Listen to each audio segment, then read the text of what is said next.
எல்லாருக்கும் நமஸ்காரம்.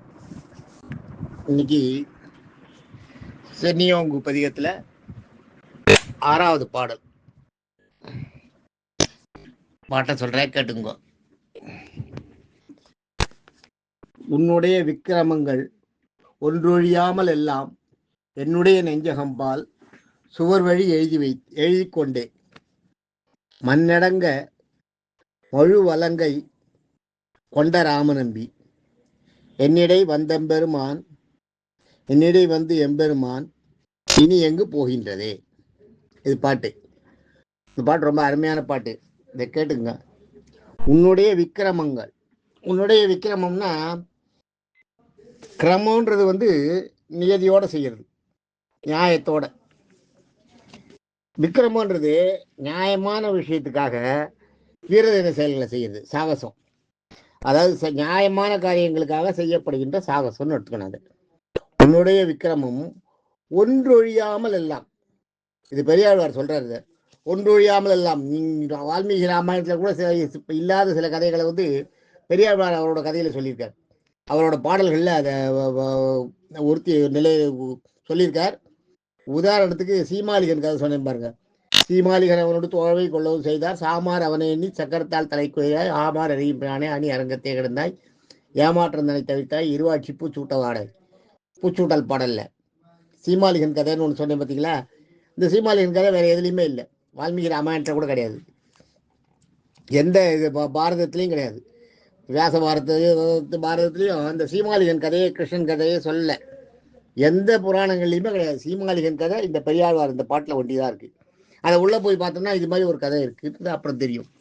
அதே மாதிரி பார்த்தீங்கன்னா ராமரும் சீதையும் தனியாக இருந்தப்ப சீதை அவளுடைய அன்பு அதிகமானதுனால ராமரை தன்னுடைய மல்லிகைப்பூ சரத்தால் கட்டி போட்டுருவாளாம். அதை பெரியாழ்வார் ஒரு பாட்டில் சொல்லுவார். அது எனக்கு இப்போ டக்குன்னு ஞாபகம் இல்லை அந்த பாட்டு, நான் அப்புறம் சொல்கிறேன். பெரியாழ்வாரோட பாடல்களில் அது ஒன்று வரும். மல்லிகைப்பூவால் கட்டி போட்டு ராமரை கட்டி போட்டுறா. ராமர் கட்டுண்டு கிடக்காராம். எப்படி கிருஷ்ணன் யசோத தாம்பு கைதால உரல்ல கட்டின மாதிரி ராமரை மல்லிகைப்பூ செண்டால கட்டி போட்டுறாளாம், மல்லிகைப்பூ சரத்தால. அதுவும் பெரியாழ்வாரோட ஒரு பாடல்ல இருக்கு. அது என்ன பாடல்ன்றது நான் அப்புறம் சொல்றேன் உங்களுக்கு, டக்குன்னு எனக்கு ஞாபகம் இல்லை. அது மாதிரி சில விஷயம் இது வேற எதுலையுமே கிடையாது. இந்த இது வேற எதுலையுமே கிடையாது. ராமாயணத்தில், வால்மீகி ராமாயணத்தில் இந்த இதெல்லாம் இல்லவே இல்லை. அதனால என்னன்னா வால்மீகி ராமாயணத்துல கிடையாது, வியாசபாரத்தில் வேற எந்த புராணங்கள்லையும் கிடையாது. இது பெரியாழ்வார் பாடலில் மட்டும்தான் இருக்கு. அதனால்தான் இங்க உன்னுடைய விக்கிரமங்கள் ஒன்றொழியாமல் எல்லாம், ஒன்று கூட விடலையாம், எல்லாத்தையும் பெருமாள் அவருக்கு சொல்லியிருக்காராம். அதுதான் சொல்றார், ஒன்றொழியாமல் எல்லாம். பெருமாள் பெரியாழ்வார்கிட்ட அவ்வளவு பிரீத்தி பெருமாளுக்கு. அதனால பெரியாழ்வார்கிட்ட மட்டும் எல்லாத்தையுமே சொல்லியிருக்காராம். மற்றவாளுக்கெல்லாம் சிலது சொல்லித்தரல, சிலது தெரியாது, வெளியே தெரியாத அவர் செஞ்ச சாகசங்கள் ஊர்பட்டது இருக்கு. இன்னும் நமக்கு பாரதத்திலேயோ ராமாயணத்திலேயோ காட்டாத சாகசங்கள் நிறைய இருக்கு. அதெல்லாம் நமக்கு தெரியாமலே போயிடுது. ஆனால் பெரியாழ்வாருக்கு தெரிஞ்சது, பெரியாழ்வார் தெரிஞ்சதில் சிலதை சொல்லியிருக்காரு. அதில் இது ஒரு 2 இப்போ நான் சொன்னேன் பாருங்க. அது மாதிரி சீமாலிகனோட வரலாறு, அதே மாதிரி ராமர் மல்லிகைப்பூவால் கட்டினது, இதெல்லாம் இல்லை. இதெல்லாம் வேற எதுலையும் இல்லை.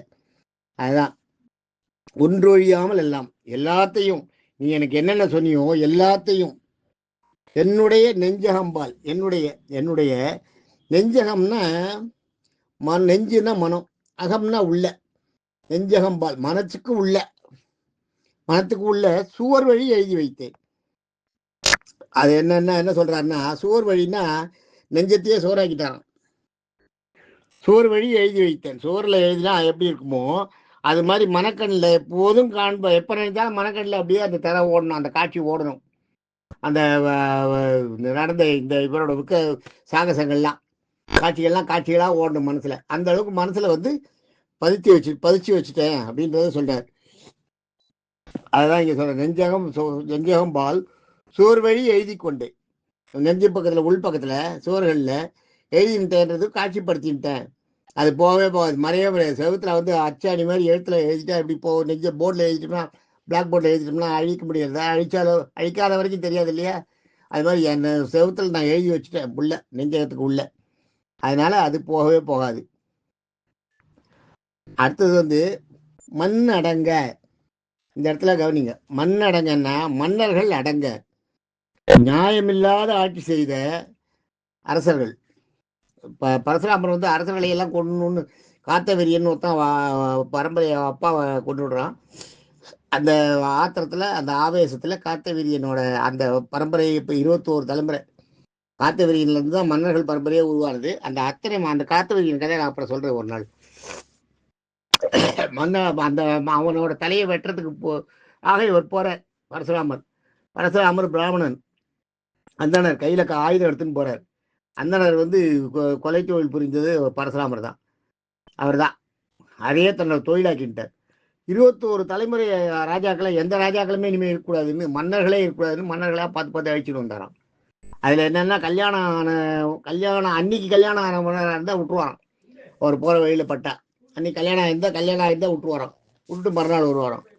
அன்றைக்கி ஒரு நாள் அவளை ஒன்றும் பண்ணுறதில்லை. ஏன்னா கல்யாணன்றது மங்களமான விஷயம், அதில் கொலை பண்ணக்கூடாது, அன்றைக்கே அழிக்கக்கூடாதுன்னு அதை பண்ணுவாராம். அதுதான் இது மண்ணடங்கன்றது. அதுதான் மண் அடங்க. அந்த மாதிரி மன்னர்கள் 21 தலைவர் மன்னர்களை அழித்த அந்த மாதிரி அதனால அன்னைக்கு கல்யாணம் ஆன ராஜா ஊற்றுவான்றதுனால அதனால்தான் தசரதன் வந்து 80,000 பெண்களை கல்யாணம் பண்ணாராம். அவரோட வாழ்நாள் பூரா டெய்லி ஒருத்தர கல்யாணம் பண்ணியிருந்தாராம். பரசுராமர் பார்ப்பாராம். பார்த்துட்டு இவர் வந்து கல்யாணம் ஆயிடுச்சு, இன்னைக்கு தான் கல்யாணம் ஆயிருக்கு, சரி விட்டுறணும், நாளைக்கு விளையாண்டு வரான், நாளைக்கு இன்னொரு பொண்ணு கல்யாணம் பண்ணிருப்பாரான். இது மாதிரி பரசுராமர் வந்து அது மாதிரி போயிடுவாராம். பரசுராமரை வந்து பரசுராமர்கிட்ட மாட்டின்னு சாகக்கூடாதுன்றதுக்காக தசரதன் பண்ண வேலையா. தசரதன் பெரிய பெரிய வில்லாளி, இந்திரனையே ஜெயிச்சவன். தேவாசுரர்கள் போரில் வந்து தேவர்களுக்கு உதவி பண்ணுவோம். அவன் அந்த தசரதனே பரசுராமருக்கு பயந்தானான். பரசுராமர் தனியாளுக்கு தேவாசுரர்கள் போரில் அவன் வந்து ரொம்ப பயங்கர சண்டை போட்டிருக்கான். ஒரு ஸ்டேஜில் அசுரர்கள் தாக்குதலில் மறைஞ்சு அவனுக்கு இதுவாகி மயக்கம் வந்து, அந்த மயக்கத்துலேருந்து அவனோட வில்லு தேரோட அந்த அச்சாடி கயிட்ட உடனே என்ன பண்ணுறா, அப்போ வந்து தான் போயிருக்கா கூட, கைகை தான் கூட போயிருக்கா தேரோட்டி. இப்போ கைகை சிறந்த தேரோட்டி, கைகை சிறந்த தேரோட்டி, அவர் தான் தேரோட்டின்னு போயிருக்கா. தேரோட்டின்னு போனவன் என்ன பண்ணுறா, தன்னுடைய விரலை அச்சாடியாக அந்த ஓட்டையில் விட்டு காப்பாற்றி தசரதனை காப்பாற்றி இந்தனை கொடுத்துடுறா. இல்லாட்டா தசரதனை நீங்கள் மாட்டு போயிடணும். இந்தனை வந்ததுனால தான் தசரதன் உனக்கு என்ன வரம் வேணும்னு கேட்குறாரு. உனக்கு 2 வரம் நான் தரேன் அப்படின்றார். அந்த 2 வரத்தை வந்து உனக்கு என்ன 2 வரம் வேணும் கேளு கொடுக்குறேன்ற, அதை நான் தேவையாக இருக்கும்போது வாங்கிக்கிறேன்ற. அதுதான் அவர் மிஸ்யூஸ் பண்ணிடுறா. பின்னாடி ராமரை காட்டுக்கு அனுப்புறதுக்கும் தசரதனை இவனை பரதனை வட்டாபிஷேகம் பண்ணுறதுக்கும் கேட்குறா இல்லையா, அது அப்போ தான் பின்னாடி அதை வந்து தான். ஆக இந்த மாதிரி தசரதன் வந்து அப்படியாப்பட்ட தசரதன் தான் தப்பிக்கிறதுக்காக தினம் ஒரு கல்யாணம் பண்ணுறதா அது ஒரு வரலாறு உண்டு. மண்ணடங்க மழு வலங்கை, மன்னர்களை எல்லாம் அடங்க மழுன்றது வந்து கோடாலி. மழுன்னா கோடாலி, ஞாபகம் வச்சுக்கோங்க. இன்னைக்கும் பார்த்தீங்களா ஈஸ்வரன் கையில் மழுன்னு ஒரு ஆயுதம் இருக்கும், சின்ன கோடாலி தான் அது. பரமேஸ்வரன் கையில் ஆயுதம் இருக்கும். மழுன்றது பரமேஸ்வரன் கையில் இருக்க ஒரு ஆயுதம். மழு வலங்கை, வலது கையில் மழுவாகிய கோடாலியை வச்சுட்டு இருக்கிற வலங்கை கொண்ட ராம நம்பி. ராமன்ற பேரையுடைய நம்பினா எங்களுடைய நம்பிக்கைக்கு பாத்திரமானவனேன்னு அர்த்தம், பூரணமானவனே. ஏன்னா பரசுராமன் மேலே எந்த தப்பும் சொல்ல முடியாது. பரசுராமுடைய கோபம் ஒன்று தான் அவருக்கு எதிரி.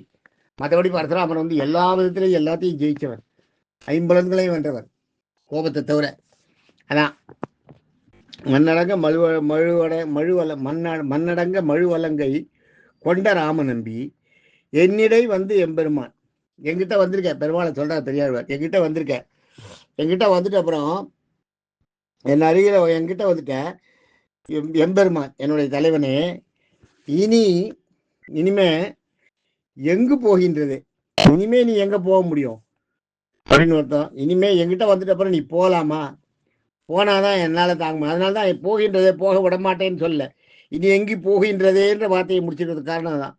இனி போகக்கூடாது, எங்கேயும் போகக்கூடாது, இன்னும் இங்கேயும் போக விடமாட்டேன்னு சொல்ல, இனி எங்கே போகின்றது, இனிமேல் நீ எங்கே போக முடியும் அப்படின்னா, என்னோட அன்பால் உன்னை கட்டி போட்டிருக்க, இனிமேல் நீ என்னை விட்டு போக முடியாது, நான் உன்னை விடுவேனா, நீ தான் உன்னோட அன்பை என்னை பெரியாழ்வாராகிய என்னை விட்டுட்டு போயிடுவியா, நீ என்னுடைய அன்பை உதறி தள்ளிட்டு போயிடுவியா, அப்படி நீ என்னுடைய அன்பை உதறி தள்ளிட்டு போயிட்டேன்னா நான் இருந்துருவேன் உயிரோட அப்படின்னு கேட்குற இத்தனை கேள்விகளும் அதில் அடங்கியிருக்கு போகின்றதேன்றதுல.